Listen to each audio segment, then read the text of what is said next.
morning, Walnut Creek, or good afternoon, everybody. Let's have a big cheer.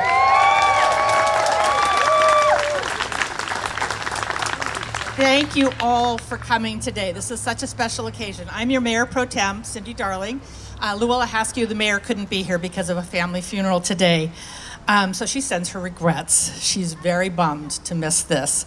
I did want to stop real quick and introduce some of my fellow electeds. We have Congressman Mark DeSaulnier snuck in at the end.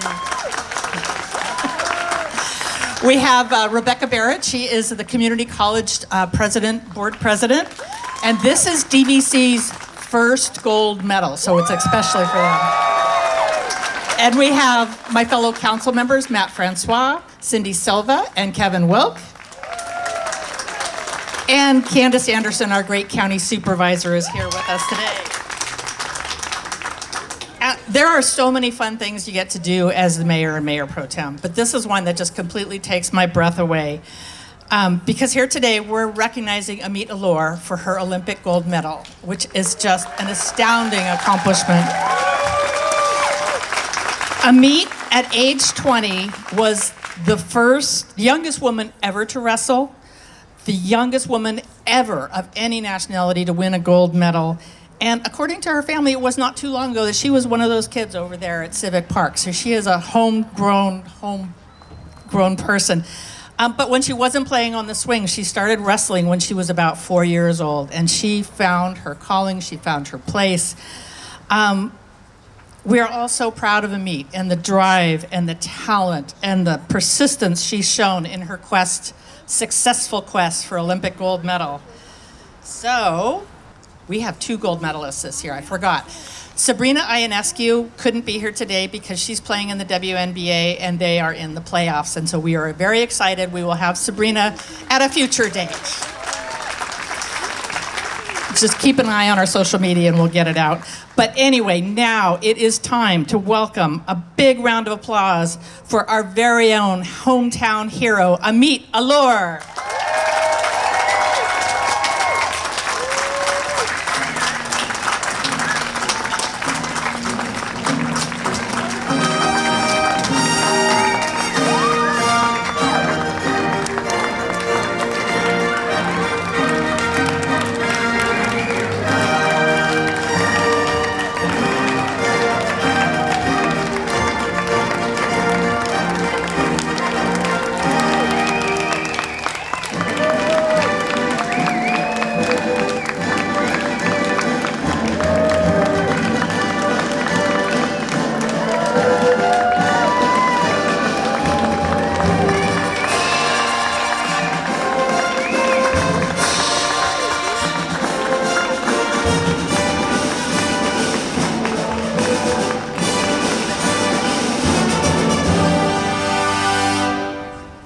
Thank you.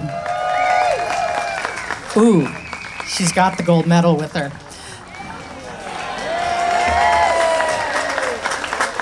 Welcome to Walnut Creek.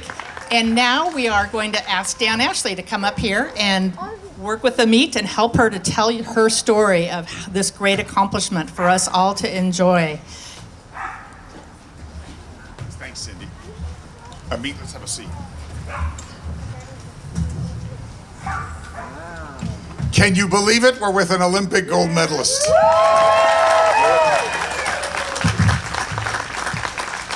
What a whirlwind journey that you've been on, Amit. I'm going to give you this to hold. Just tell everyone here what these moments have been like for you after the games. Your life has changed. Yeah, I mean, my life really has changed and you don't realize it. You spend your whole life chasing this dream, chasing this idea, and when you finally accomplish it, it's amazing. And I'd say if I'm feeling one thing right now, for sure, I feel just so complete and happy right now, just pure joy. And I constantly have to pinch myself to believe my life right now, to believe I'm sitting here in the park that I grew up playing in with all of you guys here today. We're celebrating our Olympic gold medal, and it's amazing. So thank you for being here today with me. Amit, this is your hometown. And look at all of these people who came out. They're so proud of you, and I know you're proud of them and proud to be from Walnut Creek. This is a very special moment, and you've been received so well, I guess, everywhere you go. You flew in last night. Where were you last night? Oh, I had a quick trip to Ohio for my wrestling sponsor. Oh, okay, great. Yeah. So has the pace of your life increased dramatically since the Olympics? I think it's increased in a different way, in a way that I'm not so used to before the Olympics. The pace was intense, but in a different way. It was training, recovery, all sorts of different training opportunities, and now it's opportunities like this, you know, speaking, meeting people, reaching out, advocating. It's so different, so cool, and I really feel like I'm learning to rise to the occasion, and I feel this responsibility now as an Olympic gold medalist. Amit, how old were you when you started wrestling? And why did you start wrestling? I was 4 years old when I started wrestling, and as a 4-year-old girl, I watched my older brother, who's sitting right behind me, Awi, and eventually I watched my older sister, Wani, wrestle. And to me, watching them wrestle looked like the funnest thing I've ever seen, and I couldn't stand just sitting there watching them. I constantly begged my mom, can I go out there, can I wrestle them? The second they got off the mat too, I just wanted to do what they were doing, and I think, you know, I'm the youngest of 6 kids. We grow up watching our older siblings, our parents, we look up to them, and I think that's what inspired me to wrestle.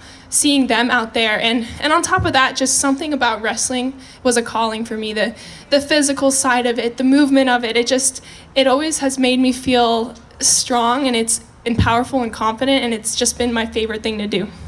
Wow, you know, give her a hand. I'm the oldest of 4, and we have something in common. I started wrestling at the age of 4 as well, although my mom yelled at me. We weren't supposed to be wrestling. That was just in the family room. It wasn't professionally done like you.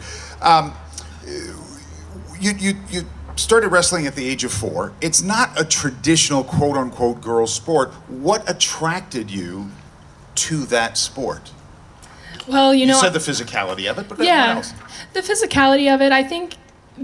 This is going to sound weird, but being able to take somebody down, you know, just there's some strange satisfaction about it when I look at a person and I'm like, I can take that person down.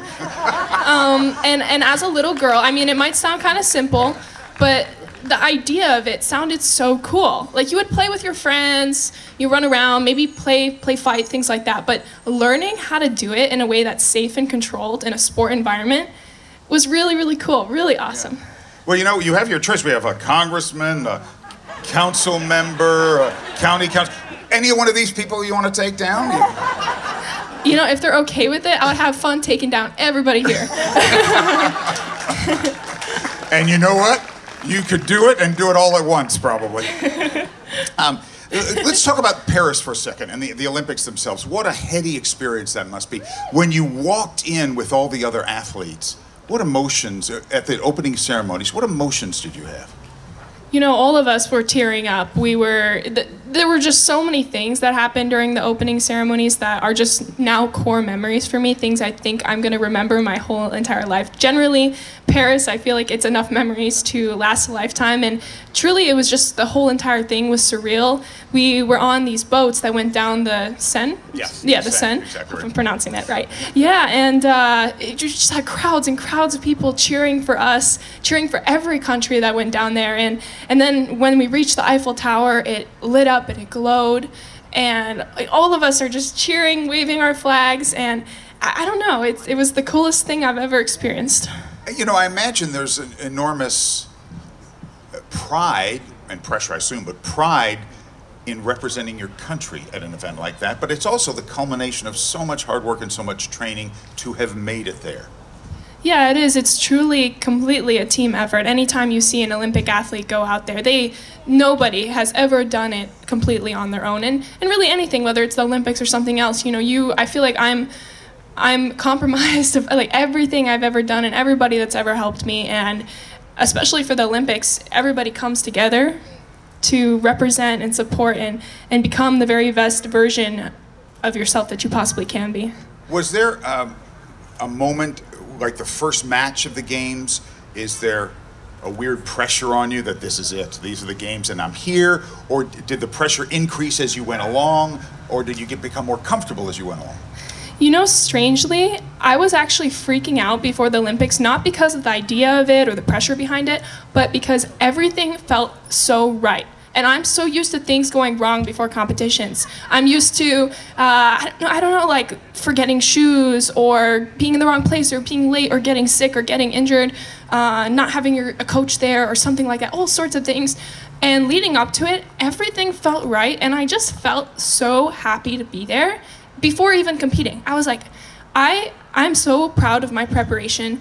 I am so proud to be here and proud to have this opportunity that I can leave here today knowing that as long as I wrestled as hard as I possibly could and gave it my all, I would be happy with this. And that's how I felt before. So because of that, thank you. Because of that, to me, even during competition, even when I was fighting my hardest, when I was exhausted, it was all one big celebration. And that's how I saw it as an athlete. Well, we're so incredibly proud of what you've accomplished. It's truly amazing. And 40 years as a reporter, I've done about everything, but one thing I've never done is touch an Olympic gold medal. Can I just... Well, let me tell you, that is incredibly heavy, much heavier than you think it is. Did it seem heavy when they put it on your neck? What was that like when you're on the podium and they put that on your neck? Yeah, I didn't see an Olympic gold medal ever until it was put on my neck. And you know, you don't know what you're gonna feel until something actually happens. And when I felt the weight of this on my neck, I was shocked. And I looked down, and you just don't realize it, but something about the weight of it, I think it's very symbolic to all the hard work. You know, growing up as an athlete, you receive a lot of awards and trophies and things like that, but never have I received something this heavy, and of course, something this meaningful. Yeah. And when they played the anthem, what was that like? That part always gets me. You know, I've competed at quite a few international competitions, world championships, and for us, we always hope, we always look out there, at least in wrestling, and we see all of our country's flags being raised, just how we are on the podium, and our goal is always to have the United States flag being raised the highest, but the second you hear that anthem, it's just impossible. Okay, see, I'm getting goosebumps. It's impossible to think about it or remember it without getting chills, without feeling emotional. It's one of the best feelings, just being able to stand out there and listen to the anthem. Wow, and you did it. You know, I think one of the things that those of us who are a little older, one of the things I always love about the Olympic Games is it's so fun to see young people, the exuberance and the dedication and the excitement and the joy on their faces and the stress and the strain of competition, but to see excellence and to see them fulfill dreams.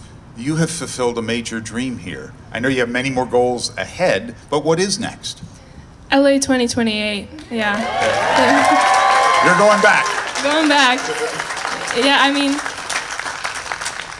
before I was even close to qualifying for Paris, I was already dreaming about LA 2028 because it's really unique to be an athlete in this lifetime and have an opportunity to be able to represent at an Olympics that's not only in your country, but in your state. And it's so cool. It's an opportunity I can never miss. And again, I will do everything in my power to make it and hopefully to earn another Olympic gold medal. Yeah. We think you have a pretty good shot.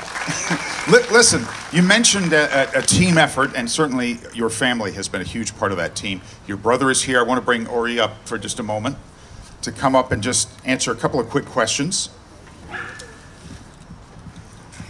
Great to meet you. Give him a big hand. I can only imagine the pride you have, and she obviously has in you. You've been such an inspiration for her. The pride you have for your sister. Yeah, I have so much pride. This might sound silly, but since her first world championship, everyone following, and even the Olympics, for context, I'm a graduate student at UCSF, and often we have difficult experiments and moments where we're down. And I would play videos of her wrestling, her winning, hearing the anthem, and that would pump me up. So I've probably watched her wrestling hundreds and hundreds of times. I'm just so immensely proud of her. I only see a fraction of the hard work that she puts in, and just knowing that she was able to come up with a dream and realize it and see it through to the end just makes me feel so lucky, not only as a brother, but also now as a huge fan.